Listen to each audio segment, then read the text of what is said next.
దేశంలో ఎన్నో పురాతన ఆలయాలున్నాయి. అందులో కొన్ని ఆలయాలు ప్రపంచ ప్రసిద్ధి పొందాయి. కొన్ని ఆలయాలు వైదికమైన సంప్రదాయాలతో భక్తులను ఆకట్టుకుంటున్నాయి. ఇలాంటి ఆలయాలు కొన్ని కర్ణాటకలోనూ ఉన్నాయి. కర్ణాటక అంటే మనకు గుర్తుకు వచ్చే కొన్ని ఆలయాల్లో ఒకటి ఉడిపి శ్రీకృష్ణ మందిరం. ఉడిపి ఆలయం అంటే లడ్డు ప్రసాదం కాదు, భోజనమే. ఇక్కడికి వచ్చే భక్తులకు రుచికరమైన భోజనాన్ని వడ్డిస్తారు. అయితే ఈ భోజనం వడ్డించే తీరే ప్రత్యేకతను తీసుకొచ్చింది. ఈ ఆలయం దక్షిణ భారతదేశంలోని పశ్చిమ తీరంలో ఉంది. ఉడిపి క్షేత్రం ఉన్న ప్రదేశాన్ని పూర్వం రోజుల్లో దేవాలయాల భూమి లేదా పరశురామ క్షేత్రం అని కూడా పిలుస్తారు. శ్రీకృష్ణుడికి అంకితం చేయబడిన ఈ ఆలయం సుమారు 1000 ఏళ్ల క్రితం నిర్మించారు. 13వ శతాబ్దంలో మధ్వాచార్యులు ఈ ఆలయాన్ని నిర్మించినట్లుగా చెప్తున్నారు. అయితే ఉడిపి శ్రీకృష్ణుడికి సంబంధించిన నమ్మకం భక్తుల్లో బలంగా ఉంది.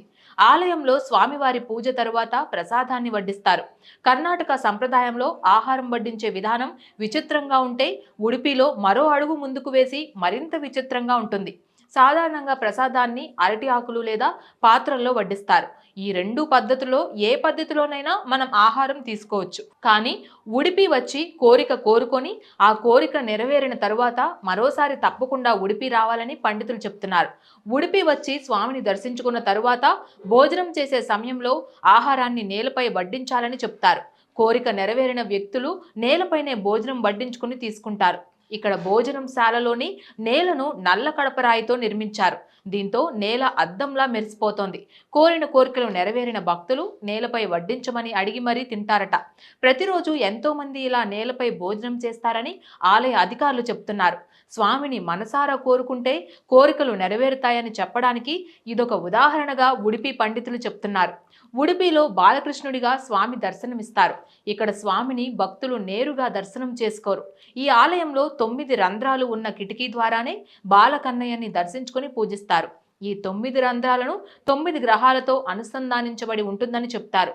ఈ కిటికీ ద్వారానే భక్తులు స్వామిని దర్శించుకొని సంతృప్తి చెందుతారు. అంతేకాదు, ఆలయంలో శ్రీకృష్ణుడి విగ్రహం తల గోడ వైపుకు తిప్పినట్లుగా ఉంటుంది. దీని వెనుక ఓ కథ ప్రచారంలో ఉంది. పూర్వం కనకదాసు అనే ఓ గొప్ప భక్తుడు ఉండేవాడు. అయితే ఆ భక్తుడిని ఆలయంలో అనుమతించలేదట. ఆ తరువాత కనకదాసు ఆలయం వెనుకకు వెళ్లి శ్రీకృష్ణుని ప్రార్థిస్తూ తపస్సు చేశాడట. కనకదాసు తపస్సుకు మెచ్చిన శ్రీకృష్ణుడు తలను గోడ వైపుకు తిప్పినట్లుగా ఆలయ పండితులు చెప్తారు.